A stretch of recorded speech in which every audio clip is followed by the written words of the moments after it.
Welcome to Conversations with Cuba, and thank you for joining me tonight. And thanks for supporting these weekly conversations. I hope your week has jumped off to a great start, but if not, tonight's conversation will add some fuel to the fire. This is going to be a great conversation. I'm super excited about tonight's conversation. So if this is your first time tuning in to this weekly conversation, is it? Is it your first time? If so, welcome to the family, and yes, we consider you family. My team and I are excited that you found your way here. And to all of our regular and loyal viewers, thanks for all of the encouraging words that you always send to my inbox. Please keep those coming. I gotta let you know that we're also live on YouTube as we speak. You can find all of our past conversations on my YouTube channel. Just look up Conversations with Cubit. And once you get there, please subscribe. Hit the like button. Please, please, please. We really are trying to increase our viewership on YouTube, and you can do us a great favor. Just please help us out. Share those conversations. We have a lot of great conversations posted on there with some amazing folks. So trust me, you will not be disappointed in any of those conversations. They're all good. But right now, I need you to do me a favor and share tonight's conversation. Please don't keep this conversation to yourself. Share it with your community. This conversation will be fun, but it's also very important. So share it. Have you heard of Green Pasture Studios? Of course you have, especially if you tune in regularly to this show. It is our home. We're back here inside the studio for tonight's conversation. Green Pasture Studio is in the movie making business. That's right, full-fledged movie production, commercials, and they even have a film training academy out here. They actually teach people of all ages how to work in the film and movie industry. We're all right here in Oklahoma City, in Spencer, Oklahoma, that area. They give this conversation a weekly home, and we're extremely gracious for being able to regularly broadcast from a really, really nice place. So look them up. And right now, they're filming a TV series right now as we speak.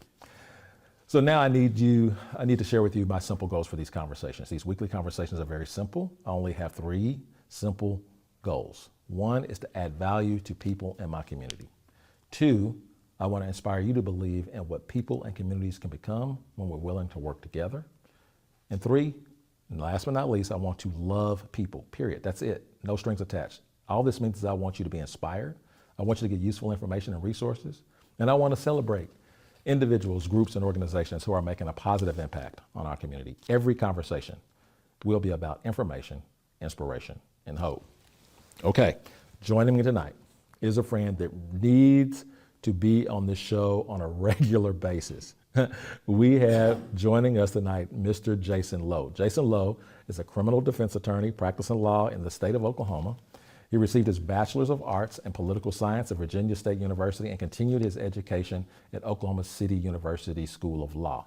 Mr. Lowe is the founding member of the Lowe Law Firm, established in 2009, and the firm has offices located in Oklahoma City and Tulsa. He also serves as the Oklahoma State Representative for House District 97. He serves as the chairman for the Oklahoma Legislative Black Caucus and is the first African-American attorney from District 97 appointed to the House Judiciary Committee. I could spend a long time reading his resume, but I can't wait to jump into the conversation. So folks, please help me welcome my friend, Mr. Jason Lowe, to Conversations with Cubit. Thank you. You're here, man. I am. We're here. Finally. And I think he needs to come tell us about this. He needs to come tell us about that. And it's just been crazy in your world, I think. It looks crazy. It's been crazy. But first of all, I love the studio. Oh, man. This is in House District 97. I am very proud. I tested you in the text message. Do you know where it is? Yes, of course. Of course. I was like, okay, he knows this place. He knows this stuff. Absolutely. I was testing. That's good. And I knew, sometimes you have to wonder, like, I'm not sure if that's his district or that district. It is my district. But we just had an election a little while ago, so we saw signs. So I know exactly where we're at. So before we go, I knew this. I knew that. I don't know where I learned it, but I thought you were always from Oklahoma, but you're not originally from Oklahoma. Tell us a little bit about you. I'm from Brooklyn, New York. Absolutely, yes. I was born in Brooklyn, New York. I went to high school there, then I went to college in Virginia, and then I went to law school here in Oklahoma City. And I've been here since 2000. So I'm an Okie. I've been over 23 years. How do you go from New York, Virginia to the Oklahoma City University? Got a scholarship. Scholarship. Yeah, so got a scholarship, and then I worked for the public defender's office for several years, and then I went into private practice in, I believe, 2008. Yeah. And it's just been wonderful, just defending people across the state who've been wrongfully convicted, who've been wrongfully accused, making sure that they receive second chances. I'm a big believer in rehabilitation instead of incarceration. Yeah. So it's just been a phenomenal experience. Tell me about growing up in Brooklyn. Tell me about mom, dad, brothers, sisters. We don't know any of that, man. You're like Batman. Batman. Brooklyn was interesting. Brooklyn was tough. Seeing a lot of violence, but also seeing success. A lot of my friends, are not doctors, lawyers, educators, that came out of bad situations, but they were able to succeed. But on the other end, you see situations where people did not make it out. Right. And so that's why I'm such a big believer in education, because it is the gateway out of poverty. It is the gateway to success. Right. And that's why I'm always on the front lines trying to make sure our young folks get the education they deserve. What was the early childhood experience that said to you, I need to be in law. I need to practice law? Yeah, oh wow, there were so many in the sense of my interaction with police officers. My first interaction with police officers was definitely not the greatest. I want to hear it. Definitely not the greatest. I just recall, driving on the Brooklyn Bridge with several of my young friends. We were probably 16 or 17 years of age, and police officers pulled us over on the bridge and searched our car, said we looked like suspects in a shooting. And at that time, I was like, wow, I wanted to do something to not make that happen to other young adults. Right. So what I did was— Tell me how it made you feel. I think that's important for people to know. Violated. It changed my world. It's changed my whole worldview. Yeah. And so what I did, instead of just saying, I want to be an attorney or deal with law, I took the police academy exam. No. Yes, I wanted to join the force to make a difference. So I took the exam. I actually got admitted to the academy, but I decided to go ahead and pursue my education at Virginia State University. Wow. But yeah, it wasn't where I was like, okay, I just hate police officers. I wanted to make a difference inside. Yeah. And that's why I try to tell folks, young people and African American men, join the force. That's how you can make the change. That's how you can make the difference. Yeah. So that's what my plan and goal was at that point in time.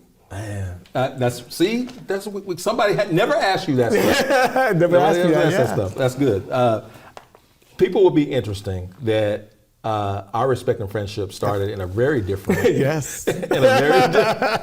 in a very different way. Yes. Our professions cross paths. Tell them how we became. Yeah. This is. Oh wow. How long ago was that? I think it was probably 15 years ago. It's probably 2008.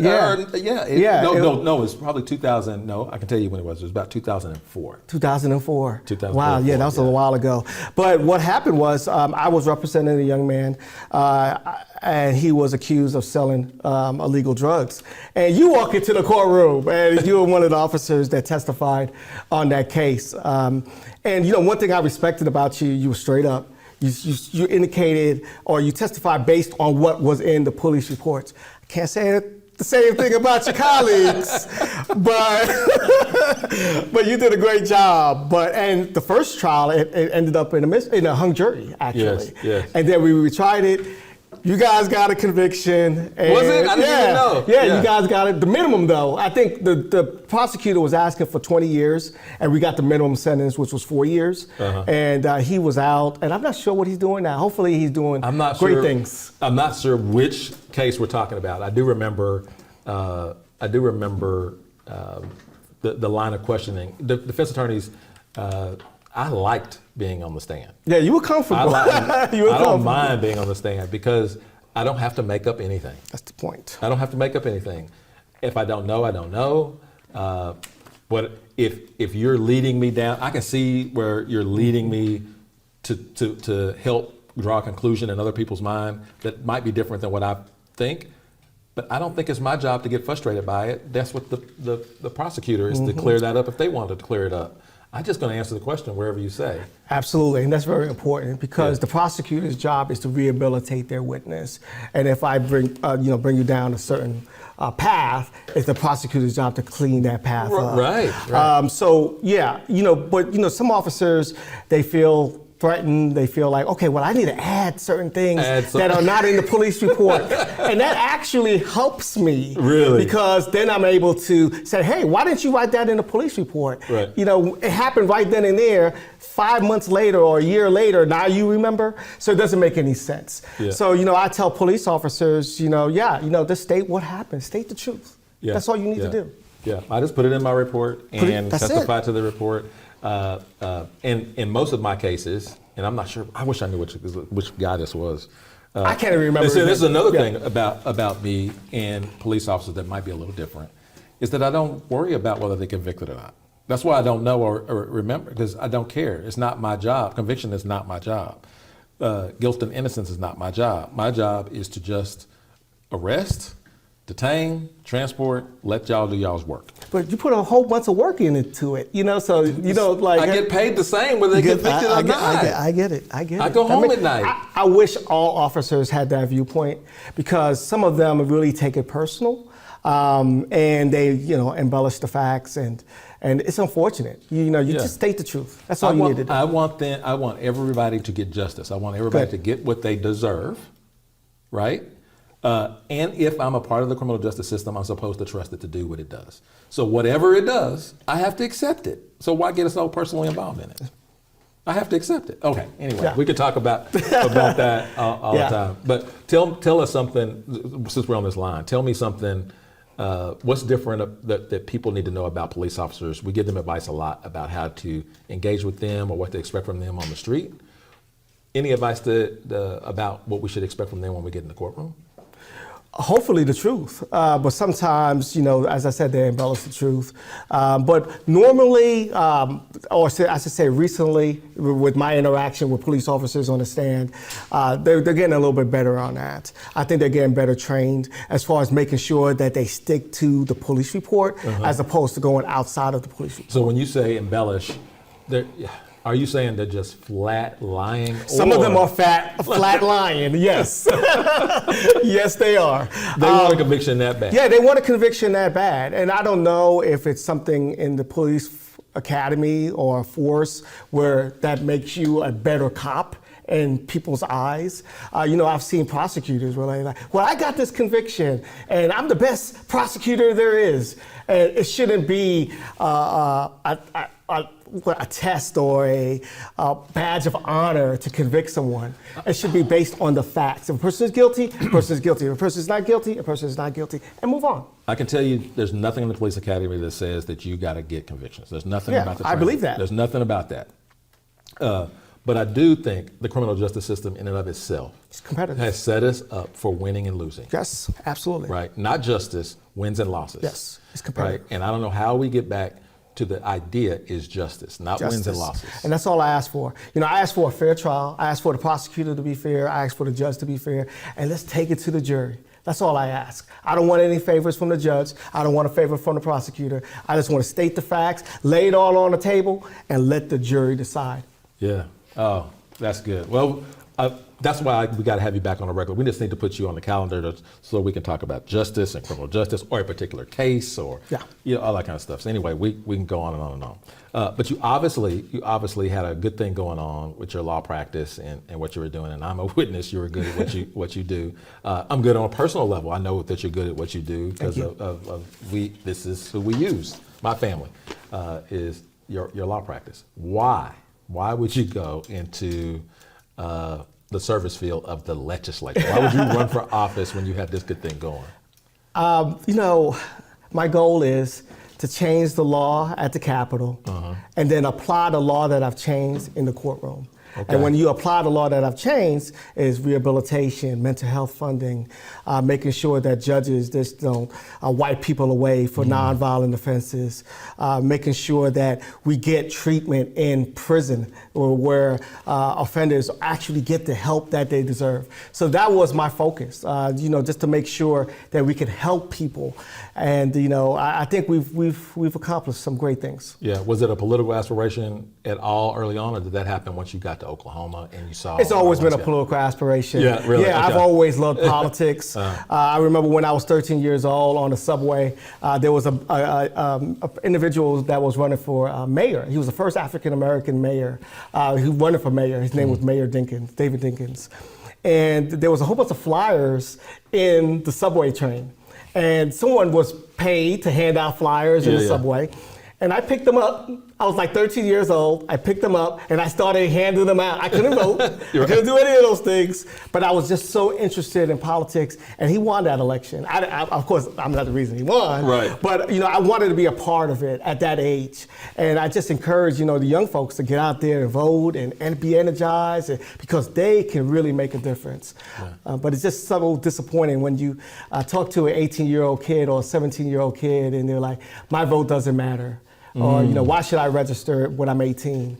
It's just disheartening because I know when I was 13, I was all in. You were all in. I was all in. I was not. I became more interested as I got older and started seeing, the application of local stuff, local laws and their change, and how I had to learn how to apply it to day-to-day situations a lot of times. So I became interested a little bit late. But the notion of not voting that was not an option. Good. Where I grew up. It was you will vote. Yeah. And in fact, it was you were going to vote and you're going to vote Democrat. Yeah. So I found myself later in late life trying to question, why am I a Democrat? Like, what made me a Democrat? So all that studying and all that kind of stuff, the path, and so I can proudly say I had to choose Democrat again, even if I was, I'm an outed Democrat, so everybody knows that. The whole world knows. The whole world knows that. I don't have to do that. So tell me, as I was thinking about questions I should ask you about, I'm stumped. I don't even know where to start. Oh, okay. I don't even know where to start when we talk about what's currently happening at the legislature. Yeah. And so I'm just going to throw you the slow pitch and say, where do you start? What are you dealing with right now in the current session? And talk about what I'm calling it craziness. A complete mess. Okay. A complete mess. Right now, they have bills that are going to, it just passed today actually, and it's going to the governor's desk, that promotes vouchers. Vouchers basically support private schools and takes money away from public schools.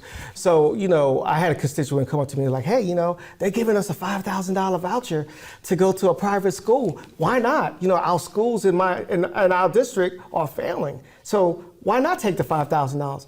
But the point that I make to them is, the school costs $25,000 to attend. Yes. Okay, where are you coming up with another this one? I think the lowest is $18,000. Yeah, and they want you to fundraise. They want you to participate. There's other things that you have to do with that. And you have to be accepted. $18,000. And you have to be accepted. And you have to be accepted, and they cherry pick who they want to enter their school or be accepted into their school. So, when I tell people, okay, yeah, that sounds great, the $5,000, but where are you gonna come up with the rest of the money? And what it is just a gift to the rich who are not asking for this. And it's just unfortunate. And, I'm going to continue to fight vouchers with everything in me. What's the good that's going to come out of that, right? Nothing. So, no good. I don't believe there's any good whatsoever because people in my district, they cannot afford normally $20,000, $30,000 for school.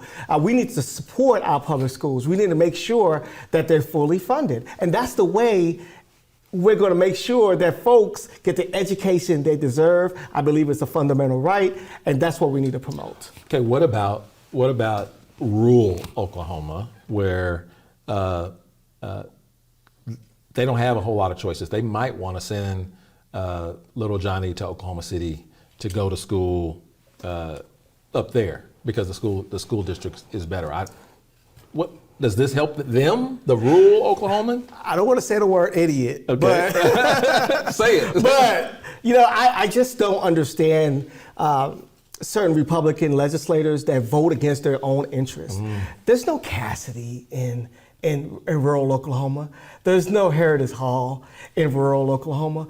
There aren't any major public schools, private schools in rural Oklahoma. What they're helping is people in Oklahoma City, people in Tulsa that go to these major schools. And so I just don't understand why they're not supporting their own local public schools, but what they're doing is helping the rich in Oklahoma City and the rich in Tulsa.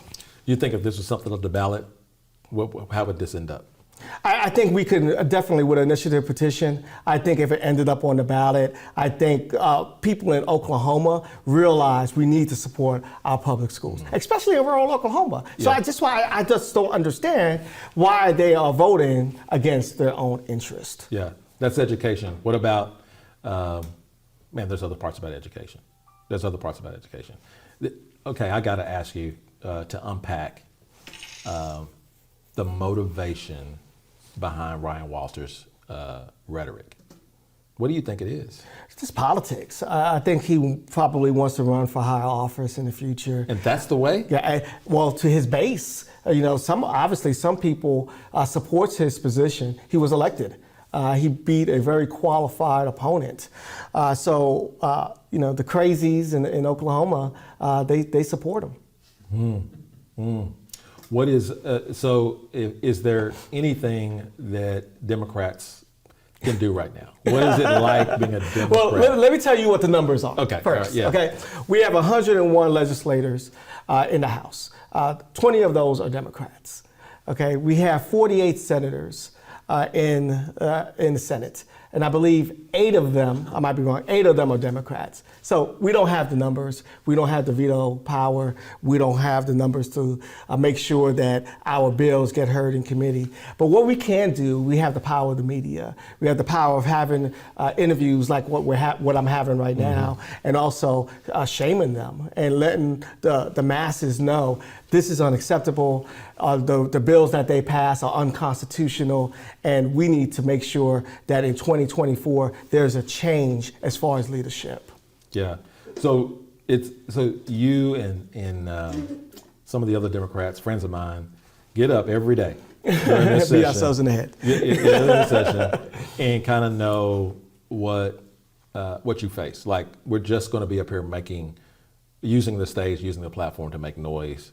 But you cannot sway. You're not moving. What does a positive day look like? What does a win for you all in the House or the Senate look like? The win looks like, for me personally, I can't really speak for the other members, but for me personally, being the only African American attorney in the legislature, some members on the other side, they come to me. They're like, "Hey, Jason, is this constitutional? What is your advice here? Should I write this language a certain way?" And what I can do behind the scenes is paramount. And that's what I try to do. I try to work behind the scenes and try to get certain things done. But I've also been successful as far as passing pieces of legislation as well. I passed a bill last year that made it illegal, made sure that police officers received training when dealing with individuals who are in a mental health crisis. So that's a requirement now. So that bill passed, the governor signed it. So that's a bill that's in law right now, is the law of the land. So I've been able to pass some pieces of legislation, but do I want to pass more? Absolutely. Yeah. Is it possible behind the scenes? I know it doesn't look friendly at all, but is it possible to be friends with Republicans? Is it so divisive right now that you can't even be friends? No, I do have some friends. I do have some Republican friends. But on the House floor, the friendship is not there. And, you got to argue your position. Right. When I'm in court, the prosecutor, we might be friends. I might like the guy. I might like the judge. But my job is to represent my client. It's the same thing at the Capitol. My job is to represent my constituents. If you guys want to take it personal, that's on you. My job is to get the job done. Help us, the voter, try to give us some confidence that the person that you're friends with behind the scene is the same behind the scene as he is on the House floor, that he votes his conscience. They don't. That's the unfortunate part. They don't. They vote against their own interests. You talk to, I'm off the floor and they're like, yeah, you're right. I believe in your position. And then when it gets to the top, to the opportunity to vote on the floor, leadership pulls them aside, says, hey, you need to vote this way. And what's the consequence for not voting that way? They want to be chairman. They want to be chairman of a committee. They want to be the next governor. They want to be the next U.S. representative. So there's, opportunity for them. So when they push these crazy bills, that's for them to get the publicity. That's for them to, make sure that they're on the news and they can promote their political agenda. Is there any other bills right now that we can expect that's going to impact your district more than other districts? Right now, we passed mostly all of the bills, other than I'm trying to really think of a bill that will affect. There's nothing that really was crazy this legislative session that I can really think of at this point that would really just change the landscape of my district at this point. No. Yeah. I have to ask you about, because you were upfront about this last year, maybe for more than just, I just remember last year, a press conference. Guns, guns, guns. Yes. Guns.